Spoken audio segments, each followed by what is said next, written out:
Jewellery making day 4 এর ক্লাসে আজ আমি তোমাদের সাথে সানফ্লাওয়ারের এই সেটটির ফুল টিউটোরিয়ালটি শেয়ার করতে চলেছি।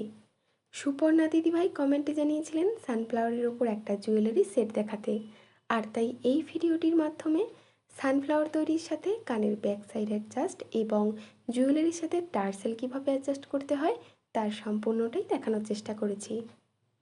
তার জন্য দেখো আমি এখানে মোল্ডেড ক্লের মধ্যে থাকা রেজিন আর হার্ডনারকে সমান সমান পরিমাণে নিয়ে নিয়েছি।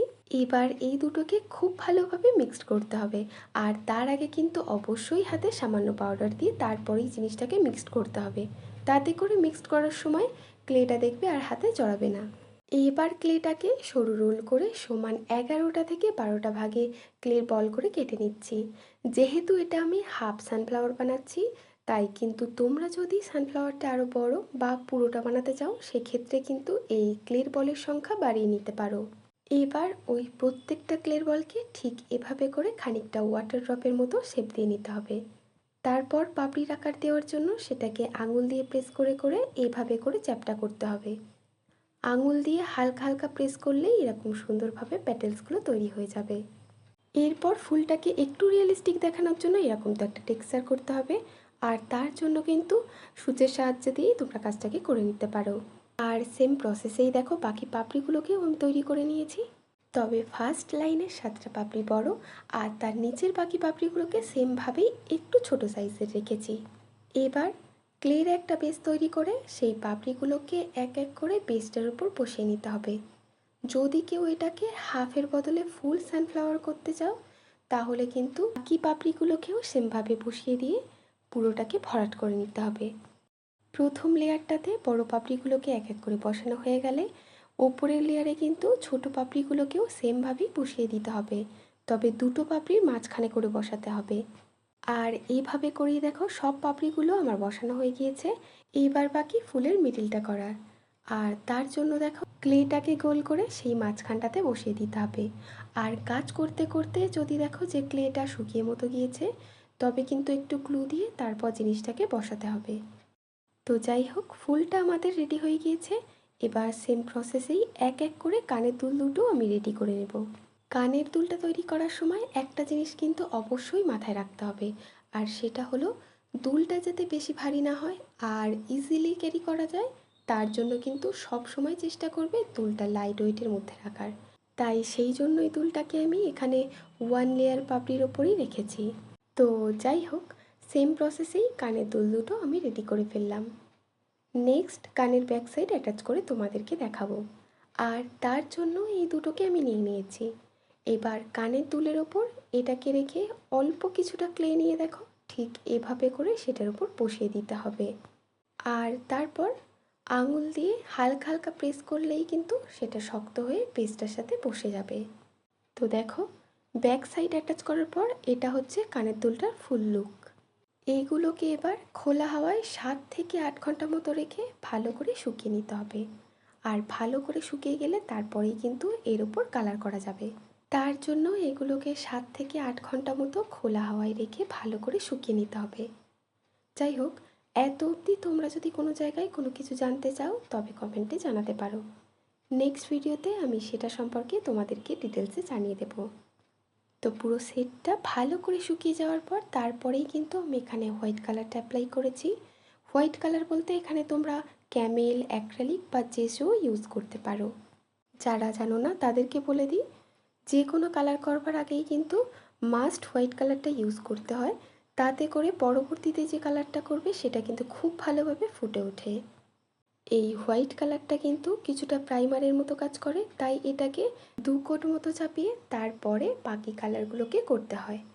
সানফ্লাওয়ারের পাপড়িগুলোতে দেখো কাঁচা যে হলুদ কালারটা হয়, বা যদি তোমাদের কাছে লাইট ইয়েলো থাকে তবে কিন্তু তোমরা সেটাও দিতে পারো। তো এই কালারটা আমার মোটামুটি দেওয়া কমপ্লিট হয়ে গিয়েছে।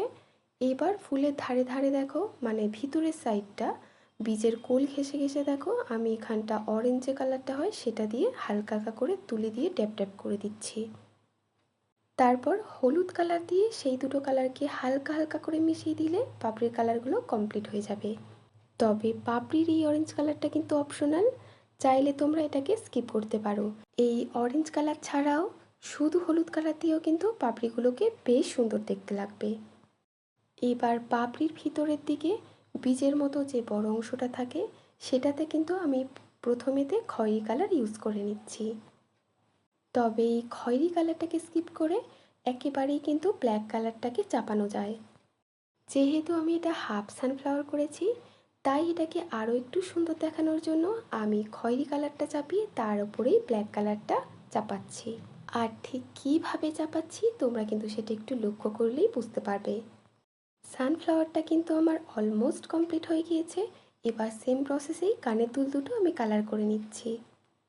এখানে আমি একটা কথা বলে রাখি, কানের দুলের ব্যাক সাইড অ্যাটাচ করার পর যেমন আমি কালার করছি, তেমন কিন্তু তোমরা কানের দুলটা পুরো কালার করার পরেও কিন্তু ব্যাক সাইডটাকে অ্যাটাচ করতে পারো।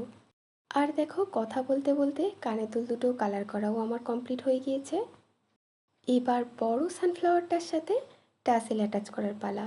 তো তার জন্য দেখো, আমি এখানে 4টে সরু টাসেল নিয়ে নিয়েছি, সাথে 4টে হলুদ আর 4টে লাল কালার কটন বলকেও নিয়ে নিয়েছি। এই কটন বলগুলোর কালার তোমরা তোমাদের পছন্দ মতনও নিয়ে নিতে পারো। তবে যদি টাসেল আর কটন বল তৈরির ভিডিও দেখতে চাও, আমার চ্যানেলে আপলোড করা আছে, চাইলে সেগুলো তোমরা দেখে আসতে পারো। সেখানে আমি দেখিয়েছি কিভাবে খুব সহজ পদ্ধতিতে টাসেল এবং কটন বল তৈরি করা হয়। তো যাই হোক, কথা বলতে বলতে দেখো টাসেলগুলোর ভেতর আমি কটন বল অ্যাড করে দিচ্ছি। আমি এখানে সরু সরু 4টে টাসেল নিয়েছি, তবে তোমরা কিন্তু এটাকে একটা টাসেলের উপরেই রাখতে পারো। ফার্স্ট হলুদ আর তারপর লাল, আর এই রকমভাবেই বাকি 3টে মানে মোট 4টে টাসেল আমি কমপ্লিট করে নিলাম। আর এটা পুরো কমপ্লিট হয়ে যাওয়া টার্সেলটা কেমন লাগছে তোমরা কিন্তু অবশ্যই কমেন্টে জানিও। যাই হোক, এবার এটা পেজটার সাথে অ্যাটাচ করার পালা। অবশ্যই কিন্তু অ্যাটাচ করার আগে যেই জায়গাটাতে টার্সেল দুটোকে বসাবে সেখানে আগে অল্প কিছুটা পরিমাণে আঠা দিয়ে তারপরেই কিন্তু টার্সেলটাকে এভাবে ঠিকঠাক করে বসিয়ে দিতে হবে। আর যখন দেখবে টার্সেলটা ঠিকঠাক জায়গা মতো বসানো হয়ে গিয়েছে, তারপরে অল্প কিছুটা ক্লে নিয়ে এভাবে করে বসিয়ে আঙুল দিয়ে চেপে দিতে হবে। সেমভাবে সেকেন্ড টার্সেলটাকেও বসিয়ে দিচ্ছি। এই পর্যন্ত ভিডিওটি তোমাদের কেমন লাগলো সেটা কিন্তু অবশ্যই কমেন্টে জানিও। আর যদি ভিডিওটি তোমাদের হেল্পফুল বলে মনে হয় তাহলে প্লিজ একটা লাইক আর ভিডিওটিকে শেয়ার করতে পারো। এই রকমই নতুন নতুন ভিডিও পেতে চ্যানেলটিকে সাবস্ক্রাইব করে রাখতে পারো। তো দেখো, টাসেল লাগানোর পর সেটটির ফুল লুক কেমন লাগলো তোমাদের সেটা কিন্তু অবশ্যই কমেন্টে জানিও তোমরা। আর নেক্সট কোন থিম বা কোন জিনিসের ওপর তোমরা জুয়েলারির ভিডিও দেখতে চাইছো সেটাও কিন্তু অবশ্যই কমেন্টে জানিও। ভিডিওটি শেষ পর্যন্ত দেখবার জন্য তোমাদেরকে অসংখ্য ধন্যবাদ। তাহলে দেখা হচ্ছে নেক্সট ভিডিওতে।